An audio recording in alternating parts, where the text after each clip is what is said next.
사랑하는 자들아, 우리가 서로 사랑하자. 사랑은 하나님께 속한 것이니 사랑하는 자마다 하나님으로부터 나서 하나님을 알고 사랑하지 아니하는 자는 하나님을 알지 못하나니 이는 하나님은 사랑이시니라. 아멘. 여러분, 이 세상에서 가장 커다란 것이 뭘까요?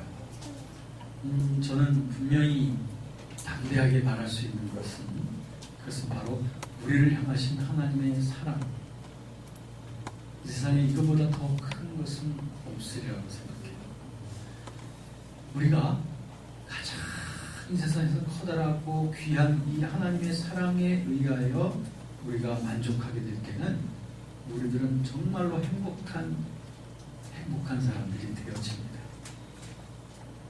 그리고 이 하나님의 사랑에 의해서 우리들이 품어질 때 우리들은 아무것도 우리를 좌절시킬 수도 없고 우리의 삶을 어떤 것도 실패로 만들 수가 없습니다. 하나님의 사랑이 나와 함께 하시기 때문이죠. 이 하나님의 사랑은 절대로 포기하지 않는 사랑이고 하나님의 사랑은 절대로 떨어지지도 않는 사랑이고요. 좌절되지도 않는 사랑입니다. 이 사랑이 어떤 사랑이고 하니 이 사랑은 무엇보다 먼저 어떠한 우리의 허물과 죄와 아무리 흉악한 죄인들의 죄악이라 할지라도 다 품어주시는 그 사랑입니다. 우리가 스스로를 나는 의인이다, 나는 좀 잘난 사람이다, 또는 나는 좀 경건한 사람이다 라고 생각하는 동안에는 우리가 주님의 보혈을 의지하지 않게 돼요.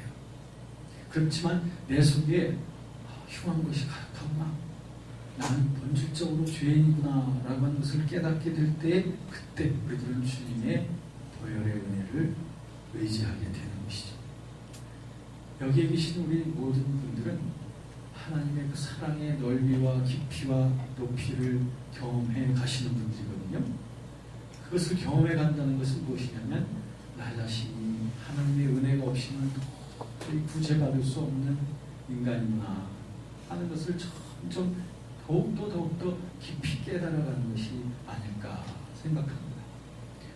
이렇게 깨달아질 때마다 우리 주님 앞에 자백을 하지요. 그러면 주님께서는 그분의 보혈의 은총으로 나를 또 씻어주시고 정결케 해주셔서 스스로 우리 자신이 나 자신을 정죄할 때가 있지만 우리 주님은 절대로 우리를 정죄하지 않습니다. 그래서 한번 우리가 주님 앞에 자백하고 그리고 죄 씻음을 받은 그런 건에 대해서는 주님께서 마치 동해에서 서가 먼 것처럼 우리의 모든 죄의 과를 다 잊어버리시는 분이십니다.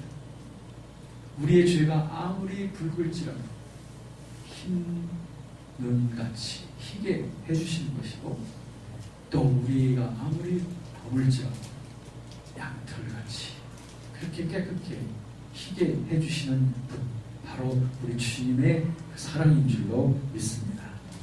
그러므로 여러분, 우리들은 이 주님의 사랑 앞에 우리가 담대함으로 나아갈 필요가 있습니다. 우리가 스스로를 정죄하고 자학하게 되면 이것은 주님을 의지하는 거라고 말할 수가 없어요. 내가 생각해 볼 때 내 자신이 참으로 믿고 내 자신이 정말 못났다고 생각되어질 때라도 주님이 나를 받아주셨다는 것을 인정하셔야 돼요.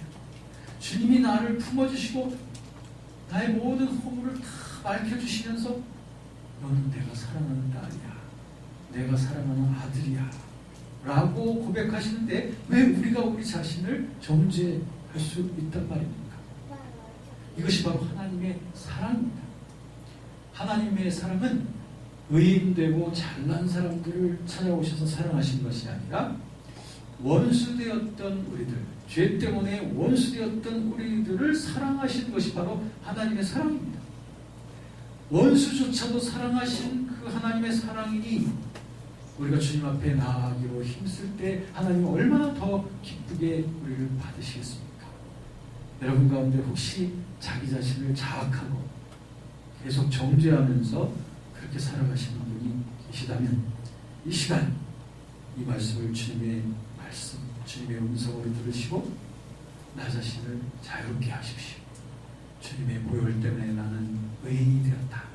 주님이 나를 품어주시고 나를 의롭다고 인정하셨다 라고 고백하실 때 우리들은 거기에 하나님의 큰 사랑이 느껴집니다. 두 번째로 보면 하나님의 사랑은 절대로 떨어지지 않습니다. 그리고 언제나 승리하는 하나님의 사랑인데, 왜냐하면 하나님의 사랑은 모든 것을 다 승리하고 모든 것을 다 초월할 수 있는 사랑이기 때문에 그래요. 성경은 우리에게 이렇게 말합니다. 하나님이 우리를 사랑하시기 때문에 생명도 죽음도 우리를 하나님의 손에서 뺏을 수 없다는 거예요. 사람들의 그 두려움 가운데 하나가 무엇이냐면 실존적인 두려움이 있습니다. 그 중에서도 무엇보다도 생명에 대한 그 두려움이 있어요. 언제 혹시 내가 어떻게 죽지 않을까? 아니면 나의 아들, 딸들을 혹시 어떻게 사고가 만나지 않을까? 이런 존재적인, 실존적인 두려움에 사람들은 빠질 때가 많아요. 요즘 너무나 위험한 세상이잖아요. 그러다 보면 우리들의 자녀들에 대한 실존적 두려움을 가질 때가 있습니다. 그런 두려움이 내게 솟아날 때 즉시 우리 고백해야 됩니다. 이런 두려움은 하나님이 주신 게 아니야. 이런 두려움은 이미 예수님과 함께 십자가에 박혔어. 그러면서 고백을 해야 됩니다. 사망도 생명도 다 주님의 손 안에 있다. 하나님의 사랑 안에 있다. 그리고 천사들도 또 귀신들도 다 하나님 손 안에 있는 것입니다. 하나님 사랑 안에 있는 것입니다. 높음이나 깊음이나 죽음이나 현재이나 미래이나 과거이나 모든 것이 하나님 사랑 안에 있기 때문에 이 어떠한 것도 우리를 하나님의 사랑 가운데서 뺏을 수가 없는 것이다. 여러분, 하나님이 우리를 사랑하신다면 무엇이 우리를 하나님 사랑에서 뺏을 수 있습니까? 하나님이 나를 지켜주시겠다면 누가 나를 해칠 수 있단 말입니까? 하나님이 나를 보호해 주시겠다면 누가 나를 해할 수 있어요? 아무도. 죽음도 할 수 없습니다. 그것이 바로 하나님의 사랑인 줄로 믿습니다.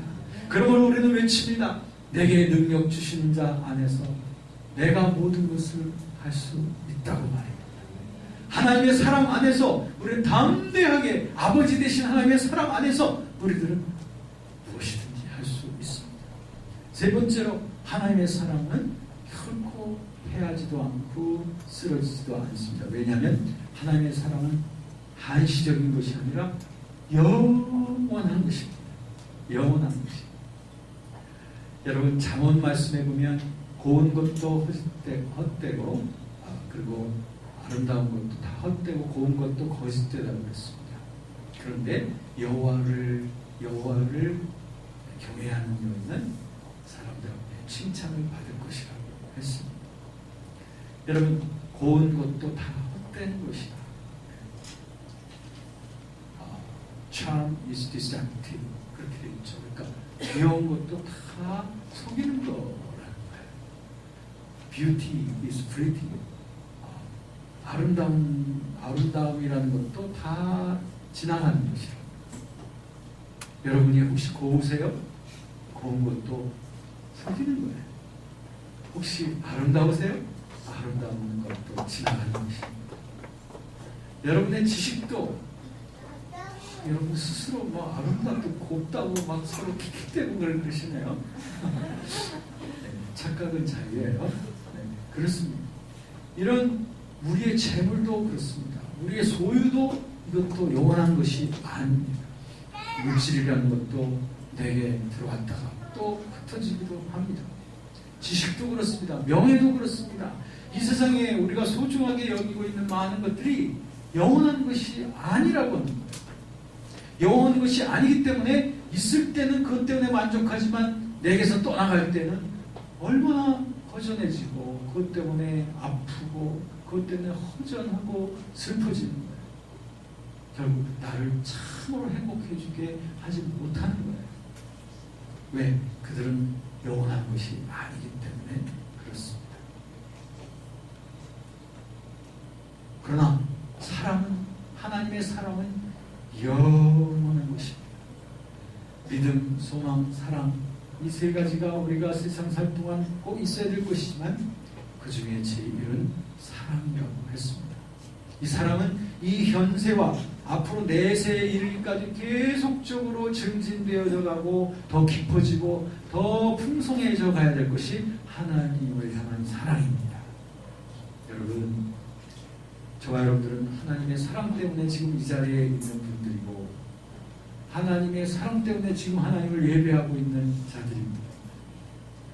이 하나님의 사랑은 영원한 것이기 때문에 이 영원한 것을 추구하는 자는 결코 실망하지 않을 것이고 영원한 것을 향하여 씨를 심는 자는 결코 허전하지 않을 것이에요. 갈라디아서 말씀해 보면 자기의 육체의 욕심을 위해서 심는 자는 육체로부터 썩어진 것을 거두지만 영원한 생명을 위해서 심는 자는 영원한 생명을 얻는다. 그렇습니다. 여러분, 우리가 지금 땀 흘리고 지금 노력하고 지금 분주한 모든 것들이 바로 영원한 하나님의 사랑을 향한 경주를 해야 되는 거예요. 하나님을 사랑하기 위하여 더욱더 달려가는 그런 발걸음이 돼야 됩니다. 그렇지 않다면 우리 이 땅에서의 모든 일들은 허무한 것입니다. 믿는 사람이나 안 믿는 사람이나 거의 같은 가치관을 가지고 살아간다면 이것은 우리를 행복하게 해줄 수 없어요. 예수님을 모르는 자들은, 하나님의 사랑을 모르는 자들은 그저 살기 위해서 열심히 일합니다. 무엇 때문에 오늘 하루 열심히 일하셨죠? 그래야 먹고 살 거 아닙니까? 이 목적을 가지고 살아가는 것이 사람들입니다. 그러나 우리는 그렇지 않아요. 우리는 아침에 일어나서부터 일하고 공부하고 그리고 열심히 땀 흘리고 이 모든 목적이 무엇 때문일까요? 하나님을 사랑하기 위해서입니다. 하나님을 더 사랑하는 법을 배워나가는 거예요. 이렇게 하루하루 우리의 사랑이, 하나님을 향한 사랑이 증진되어져 갈 때 우리의 나날의 삶은 결코 헛된 삶이 아니죠. 이 세상은 지나가지만 우리가 점점 쌓아가고 있는 이 하나님을 향한 사랑은 점점 더 이 세상뿐 아니라 이 세상 이후에도